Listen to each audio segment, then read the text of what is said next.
I am a writer. Ever since 2010, I've made a really nice living out of telling stories, which still kind of blows my mind because it feels like such a gift to be able to do what I do. If I could go back in time and tell my very awkward past self that someday she'll be able to make a living writing stories about witches and magical worlds, she would probably faint from excitement. And yet here I am in the spring of 2023, having not released a full-length novel in almost 2 years. What's worse, I've had almost no inspiration to write. No characters talking in my head, no late night exciting epiphanies that leave me racing to the keyboard, no visions of the scenes playing out in my imagination. With rare exceptions, most of my writing has felt pretty forced. It's time to admit that the stress of the past few years has taken its toll, and it's breaking my heart. So I figure I have a choice. I can either give up, let the fear win, and walk away from something I truly feel I was born to do and to be, or I can find my way back to my love and passion for writing. It's not really a choice, is it? I am a writer, and I choose joy.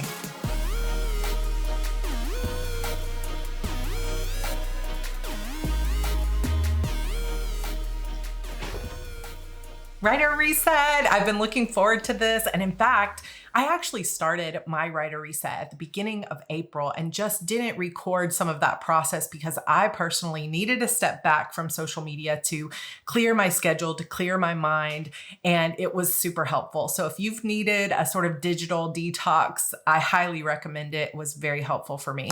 And part of what I did during that time was I went really deep in my own mind and my own experience. And I did a lot of journaling. What's been holding me back? Why am I struggling to get back into writing? What is really keeping me from getting words on the page or from feeling excitement or even thinking through my story at the times I used to? And I started thinking back to when my writing was at its best around 2017, 2018. I was really, really enjoying it. I wrote 5 books and published them in 2018. It was my best year.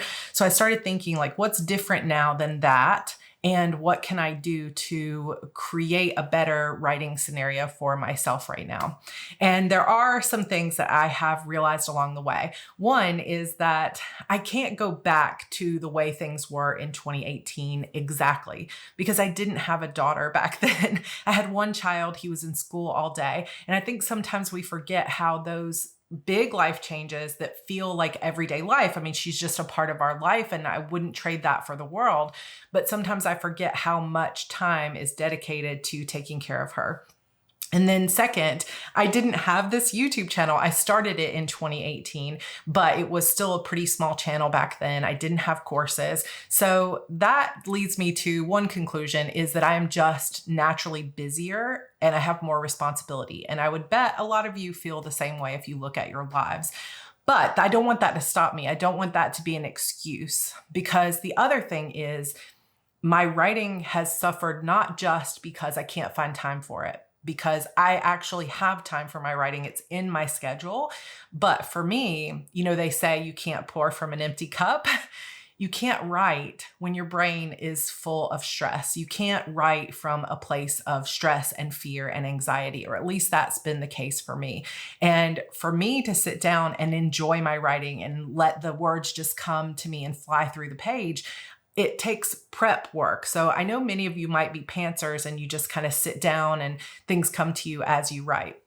My writing process, as many of you are familiar with, is a lot of pre-work. It's a lot of daydreaming, figuring out the plot, figuring out a lot of the twists and turns before I start writing. And often it's a process of seeing those scenes happen in my head. And a lot of that pre-work happens in the shower or while we're talking when we're on walks or while we're out gardening or doing anything like that. And I haven't had the mental space to spend like time in the shower daydreaming about my characters because I often spend that sort of non-busy time thinking through problems, like how can I keep my family safe, or where are we going to move next, or how can I help everybody that has been emailing me, or all these different things. And there have been multiple layers of ways that my life has changed in the last few years, and there have just been multiple layers of stress. So it's not just about making time for my writing. It has to go deeper than that. And I think that has been part of the problem of not getting back into the routine of it, is because I can write and make a little note on my schedule that I'm going to write from 11 to 12 every single day. And I could maybe get 1,000 words in there. But if I sit down and there's no inspiration, no ideas, no characters talking to me, none of that, I have nothing to write. And over Nano, I was able to prioritize my writing a little bit more and spend more time with it, but it still felt forced because it was like, okay, I've got a video to make. I have a word count that I have to hit, and I've got to get these words in. But it wasn't the inspired, overflow, excited writing that really resonates with me. That's the reason I do this in the first place. And I am determined I'm going to get back to that. So too much stress, too much on my plate, little bit of life changes. We should say a lot of life changes, more responsibilities on my plate. Also brain fog. So I have an endocrine disorder called polycystic ovarian syndrome, and it really does affect my ability to think clearly, to sleep well, to not feel groggy in the morning, anxiety, depression, brain fog, pain. All of that is part of PCOS. And I just haven't been really taking care of my health and making that a priority either. So all of this to say that journaling came together, and I identified some things that need to change in my life, because instead of trying to slot my writing into some time periods, like little time slots, like, oh, I'm going to do 30 minutes here and whatever, I realized that I have to get back to a place of I'm excited to do this, and I'm fostering and nurturing ideas rather than being preoccupied with my fears. And that is not an easy thing to change about your life. I feel like life in general has gotten so serious over the past couple of years. There's a lot of, especially as we have lived so much of our life online, as we've been isolated from our communities, it has been hard because there's not a single comment section on a single Facebook post that doesn't have negativity, criticism, anger, all of these things. And it really starts to weigh on me. And I know many other people feel this way. And I'm not even just talking about my Facebook or Instagram posts. I'm talking about you just read an ad for something and there's like 50,000 comments where people are angry at this company for what they're doing, or, whatever. And it started to really weigh on me to be living my life in basically online spaces. And so I'm making some changes with that too. And, there's a saying, what got you here won't get you there. And that has really been coming up for me, because what got me to this place where really and truly, if I compared my life now to where it was, even just 5 or 10 years ago, I am living so many of my dreams. And sometimes as we live our day to day, it can be easy to lose sight of just how far we've come. And so practicing gratitude on a daily basis is really important for me right now. It's a practice that I have been really getting deep into, and it's been helpful. It's been bringing back my joy to just acknowledge the ways in which I am really blessed and the things that I love. And you guys, as my Hearties community, are a big part of that. And I'm just really overflowing with that gratitude, which then makes me feel excited to write. But there are also some practical changes. And some of this, as I go through it, will not seem like these are writing related, but I'm going to try my best to explain to you how they are writing related. And if you want to join me on this journey, grab that workbook, hang out with me. There's going to be several vlogs coming up. This first video is really all about my reasons, like I've just explained to you, and the 4 sort of areas that I'm going to be focused on and what that's going to look like. And then every video after this will be a vlog, which will be a little bit more like my NaNoWriMo diaries, kind of explaining how my writing is going, taking you on the journey to finishing my book, The Disappearance of Vanessa Shaw, and showing you how I'm living these 4 areas and how they're changing my life. So I hope you enjoy it. If you're new here, I hope you'll subscribe, and let's get into the 4 areas and 4 ways that I'm changing my life to bring writing back to a place of joy and passion. I'm going to try to go over these relatively quickly and then we'll dive into them deeper in the vlogs. But one is writing. So the first area is the writing itself, right? So I want to get back to a place where I'm thinking about my stories, I'm ruminating about my stories, I'm sort of inviting the muse to play with me again.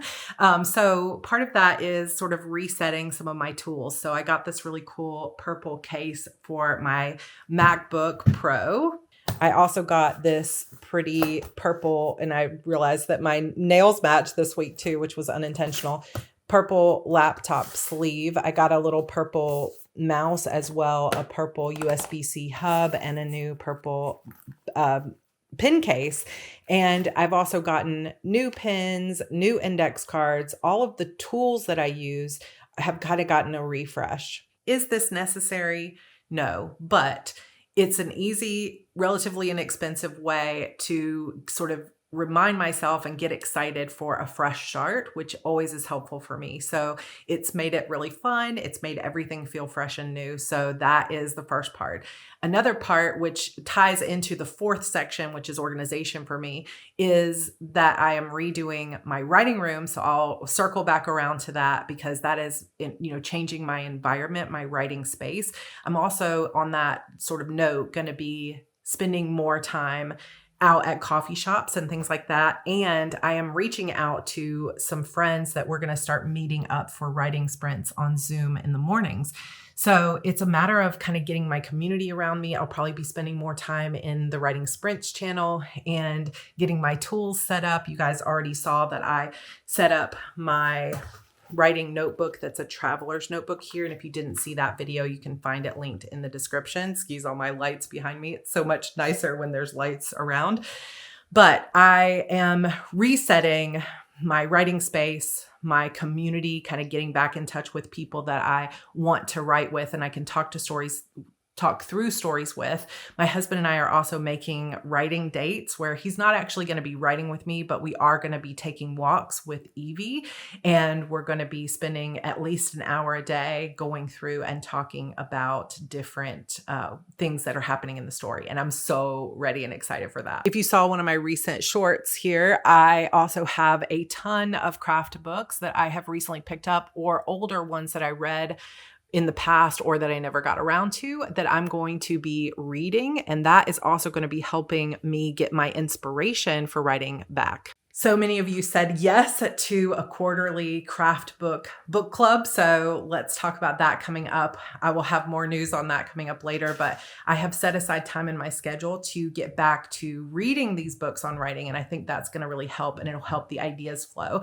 Creative play is another piece of the puzzle that I am going to spend more time gaming, doing puzzles, just inviting the muse back in instead of letting my mind be filled with fears and scrolling Instagram and reading negative comments. I'm going to be filling my brain with creative ideas and stories told by other people through games and other books and fiction and different things like that. So I'm hoping it's going to be really fun. Music is another way that I'm bringing back my inspiration for writing. Is I've got music set up in my bathroom and pretty much a speaker now in every room so that we can play a lot of music, and that just gets my mood up, and having my mood in a better place really helps me get inspired to write and to get things done. So all of that is going to be helpful in getting myself back to a place of joy in my writing. Okay, number 2 is one I'm not going to go into as in detail, but it is eating well. And I know that any discussion about food or eating can be triggering or difficult for some people. So I have put chapters on this video, and you are free to skip to the next section so you don't have to hear anything about this. So you can do that now. But for those of you that are interested in hearing, wait, why does eating well have anything to do with a return to joy, right? Well, it is complicated, and I'm not going to go into all the mental issues with me and food. But what I will say is I have PCOS. It is an endocrine disorder. It is a imbalance of hormones. It is a metabolic disorder, and it is directly and very acutely affected by the foods that I eat and the substances that I put into my body. And over the past few years, I have not been taking as good care of my body as I want to. And I also see the effects of that. So for me, it manifests as more anxiety. It affects as sometimes depressive moods. It affects me in terms of pain that I really don't want to have to go through, a lot of pain sometimes. And then it also affects my sleep pretty seriously. So with PCOS, many women like me deal with an imbalance of melatonin. So melatonin is supposed to kick in as the sun goes down so that you naturally want to fall asleep at a normal time. And then it's supposed to fade off, before you wake up in the morning. But with many women with PCOS, that melatonin doesn't kick in until the middle of the night. And so it can be very difficult and you can feel very restless in the first few hours that you're trying to get to sleep. And then you fall asleep really hard. And when you wake up in the morning because the alarm went off, you still have several hours that melatonin is really high in your body. So it can cause grogginess, brain fog, depression, high anxiety in the mornings. And this is definitely something that very dramatically affects my daily life. And I know that there are ways that I can fix it or help it or make it not such a big problem, but I haven't been doing those things. And there's a number of reasons that I won't get into, but I will say that this is part of my writer reset, is getting back to a way of nourishing my body with supplements and with the types of foods that I am eating and the foods that I'm no longer eating, so that I can make sure to get my hormones into as good a health as possible. And it does surprisingly greatly affect how well my brain works in terms of creativity and coming up with ideas, and how quickly I can make decisions, how much use I get out of my brain in the mornings. Like, so many people will say, oh, you should get started on your writing in the morning before you do anything else. But that is actually not great idea or great advice for somebody like me who struggles with brain fog and anxiety in the mornings. Sometimes I don't even feel good to go forward with the day until 10 o'clock in the morning or later. And so I'm ready to get to a different place with this. So that's pretty much all I'll say, except that the things and the steps that I'm taking are, I am meal planning in an Erin Condren vertical planner that has 3 sections. So I can say breakfast, lunch, and dinner.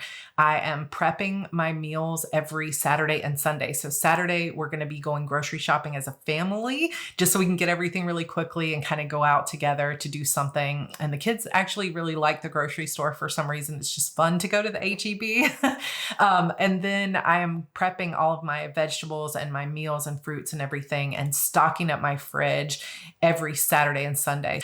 And that has, so far for the past couple of weeks, been already pretty life-changing. I have been, I would say, kind of going through a detox phase from some of the things that I was consuming on a regular basis. So I have been more tired over the past couple of weeks, but I'm feeling that energy start to return.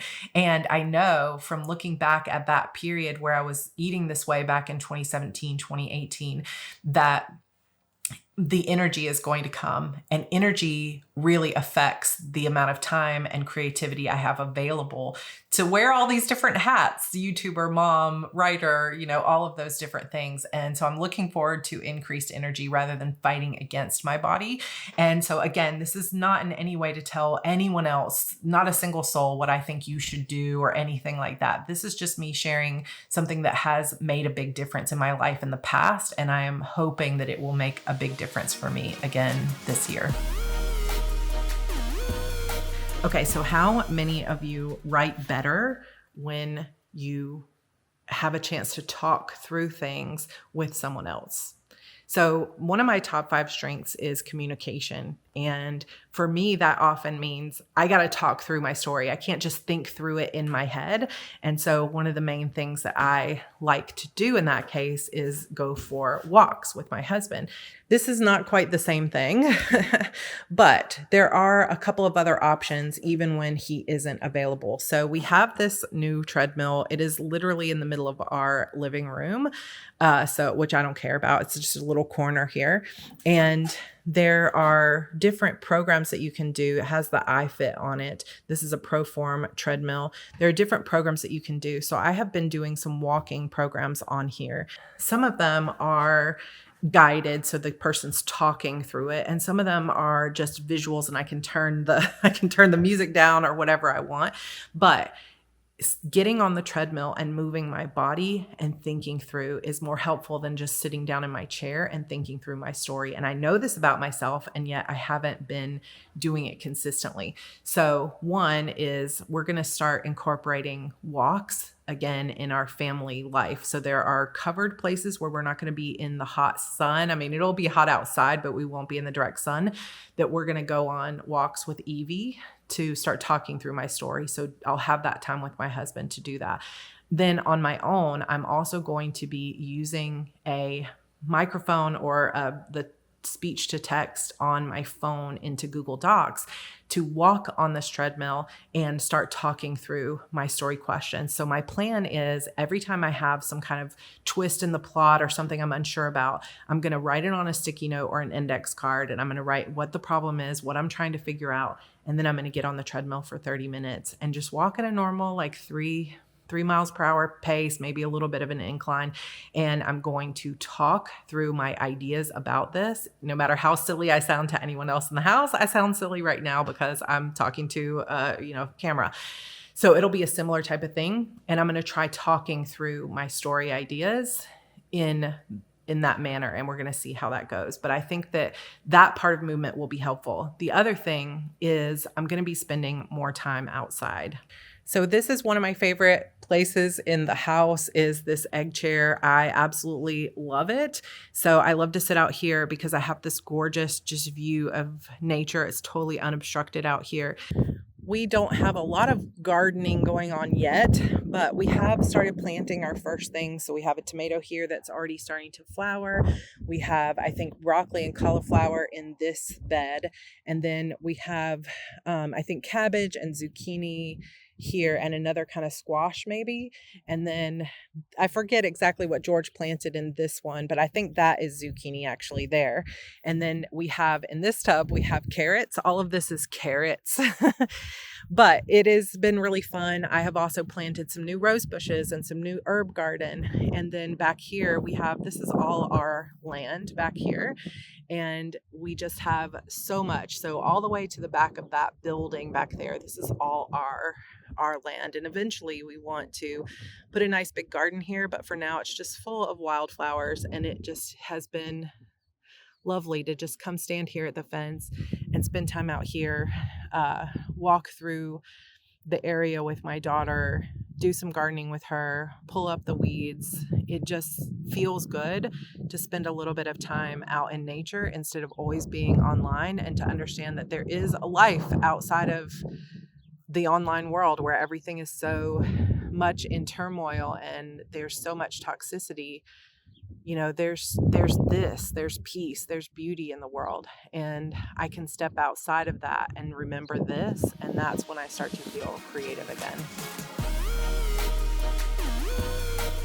Okay, number 4 for me is organization. So this again might seem like another one of like, how is organizing going to affect your writing? But it really does, because I have definitely realized that when we first moved into this house, we were all so busy that I just threw things in the nearest closet, and I didn't really organize everything in a way that was going to make it as usable, easily accessible. I didn't put systems together. It just takes a while to settle into a new house. And I am realizing that I waste a lot of time. I feel a lot of anxiety. I definitely have that idea that when I walk into a room and something is messy, it clutters up my brain, and I'm doing everything I can to get rid of all that clutter in my brain, all of the mess in my life, make things as easy as possible, make the visual noise as toned down as possible. So I read the book Goodbye Things, and even though I am not a minimalist and I don't agree with everything that he has to say about color and things like that, I really found this book to be super useful because in it, he talks about this idea that as we walk around our homes, every single item has a message for us. And the more neglected something is, the louder its message is. And I have found that to be true, that I walk in here and I see that there's stuff all over this couch. And not only does it make me feel a certain way about the type of person I am, it makes me feel judgmental towards myself, but it also makes me feel unsettled, like it's time to get your stuff together. It makes me feel a little bit chaotic, disorganized, and it takes up my attention. It also prevents me from using the couch in a way that might be helpful for my writing. So that is just a glaze over the top of it, but it is the reason that organizing has become a part of my writer reset. So I'm starting in this room, or actually I started in the bathroom of my main master bathroom. So I'm going to throw in a clip here of what I did because I'll show you kind of the state of what my bathroom looked like when I got back from the mastermind that I went to, because it was just such a mess. And every day when I would put on my makeup, I would have to pull everything out of different places, and then it would stay there for convenience sake because I didn't have a system. So I ended up taking literally everything out of every cabinet, every drawer, putting it all out on the floor. I ended up throwing away like 2 bags full of stuff, donating an entire box full of stuff, and then reorganizing my entire bathroom in a way that allows me to keep it clean because everything has a place. And sometimes it can feel a little shameful to admit that I'm not a super tidy, like naturally tidy person, but I do know that I feel better when my bed is made, when my bedside table is clean and clear so I can put a nice, glass of water on there in my book, when this writing space has a certain kind of vibe to it and it feels like a creative space. When my writing space is chaotic and messy and there's stuff everywhere and I can't find my note cards, I just feel like I can't create. And so making this space as nice as possible is part of my writer reset. So next week, I'll share a little bit more of this, but I have plans for this entire room. I'm actually going to be reorienting this plotting board, and I'll show you a little bit more about that. I have blinds coming for this, so I'm taking this curtain down and I'm going to be putting like a shade in here so that I can control the lighting. You can see that I did put up some new monitors. I have my super cute new keyboard that I got for Christmas, and I completely built a brand new PC from the ground up. I don't know, a month and a half ago that I haven't really even gotten into using yet because I haven't been using this space. But this is all to create a better environment for my brain and creativity in this room. And it won't just be this room, but I'll show a picture of my before for this closet. But over the past couple of weeks, I have really been working to get this space organized too. Like, look how awesome this space is. And I put these Walmart bookcases here, and I have these little shoe bins that fit 6 to a shelf. And it has really been helping me get this organized and make it where everything is just a quick pull out and use rather than things in boxes on top of each other where I couldn't really access it as quickly as possible. And so part of my goal is to make the whole house this organized so I can really access everything. I don't have this invisible to-do list as he talks about in the book. And instead, I feel really settled and safe and clean and organized. And then hopefully my brain and my thoughts will also be organized. So how am I organizing or integrating this with HB90? You can see I have my boards reset for Q2, and I have way more stickies on goal number 1 than I do on goals 2 and 3. But here's how I am sort of integrating it. If you're new to my channel, these boards represent my 3 goals for the quarter. Then every sticky note represents a task that I'm going to complete in a project that I think will help me hit my goals. And then as I do them, I move them to the doing section. And then once they're done, they go to the bottom. So this first goal is my writing goal. And this is the writing part of the writer reset. So this is the craft books. It's also completely re-uploading and refreshing my website and all of my books, as well as writing The Disappearance of Vanessa Shaw and hopefully editing it and getting all of that done. I'm also going to start doing some promotions for my books again because I haven't been doing doing any promo. I haven't really been focusing on social media. So it's just kind of reviving the momentum of that career. But you can see this is my goal for heart breathings. And usually this is the most full of all of them. And I have intentionally created space and cut down on my projects there. So I'm mostly just focusing on my Instagram, my YouTube channel, and then the HB90 course that will run in June. And that's pretty much the whole focus here. And then this third goal is really where Writer Reset comes into play. So all of those other things like the organizing, the eating well, the movement, all of that is integrated into this third goal. And that is how I am really pulling it through, is really goals 1 and 3. This is my writing goal. This is sort of my writer support, writer reset goal. And then I have heart breathings there in the middle. And I'm pretty excited. You can see I've already started making some progress on some of these goals. But the big one is, it's all fine and good to do a big writer reset, but none of it counts unless I actually start writing. So my goal, now that we're about halfway through the month of camp, is to start writing next week. And I'm hoping to write 10,000 words next week. And I will share that in my next vlog. So those are my writer reset plans, and you'll see them in more detail and actually in action next week and for the next several weeks, where I'll be sharing the actual writing, actual setting up of my room, how I'm integrating movement and other things, organizing and everything else to hopefully not just create cracks of space where I can kind of squeeze my creative moments in, but to nurture the muse to come back into my life, to get back to my true identity, my true joy and passion for writing. Because 13-year career, making a living at this, I wish I could say it was all just this uphill trajectory, but it really has just been ups and downs. And I love writing, but living a creative life sometimes can be difficult in such a noisy, polarized, critical world, especially an online world.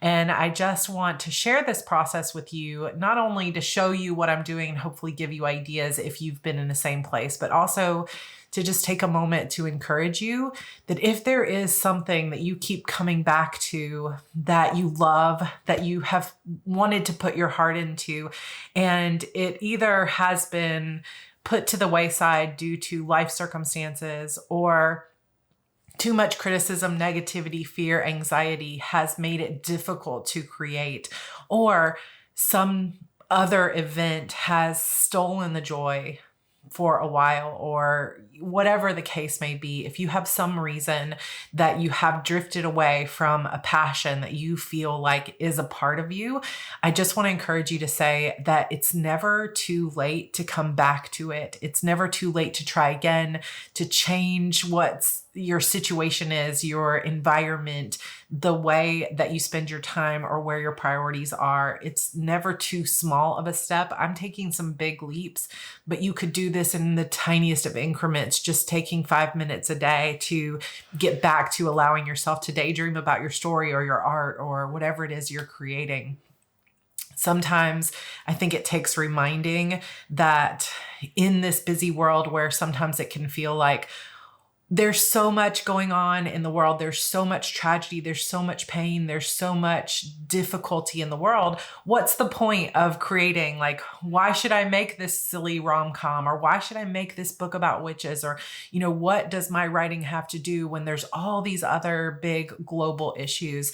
And I know that sometimes that can be what holds us back from our writing too, is, what difference does it make? Or who do I think I am spending time in this fantasy world when there are real world problems going on? But I just want to encourage you by saying that it is okay to take the time that you need to take care of yourself, to nurture your own soul, your own creativity, your own art, because the world needs those things now more than ever.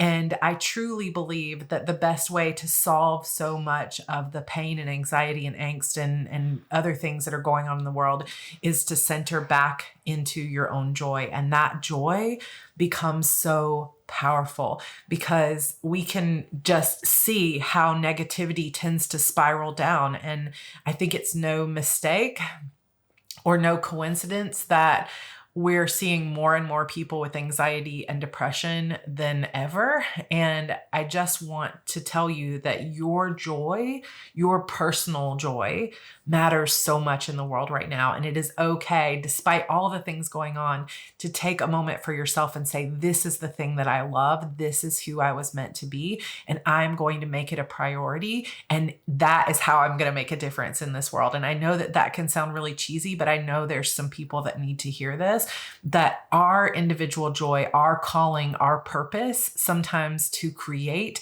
might seem superfluous, but it is actually essential.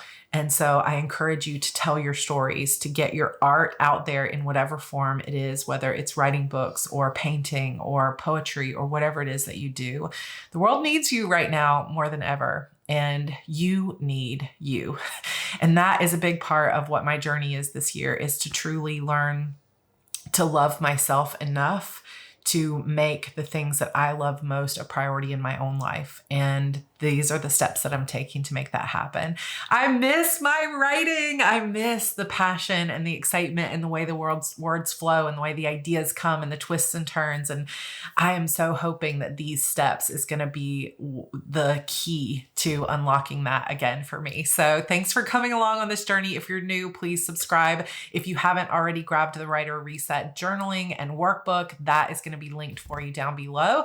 And next week, I'm going to have a video actually walking you through how I'm getting back into the excitement of this particular story, The Disappearance of Vanessa Shaw, and how I'm going to finish it hopefully within the next couple of weeks. And if you have a project that you started during NaNoWriMo or any other time that you've abandoned for a while, I'm going to be talking specifically about how I'm getting back into that story and making a plan to finish it. So I will share all that on next week's vlog. Thank you all so much for being here. I love you all. Thanks for letting me share this journey. And thank you so much for 62,000 subscribers. It means the world to me. And I love you guys. I will see you next week. Bye.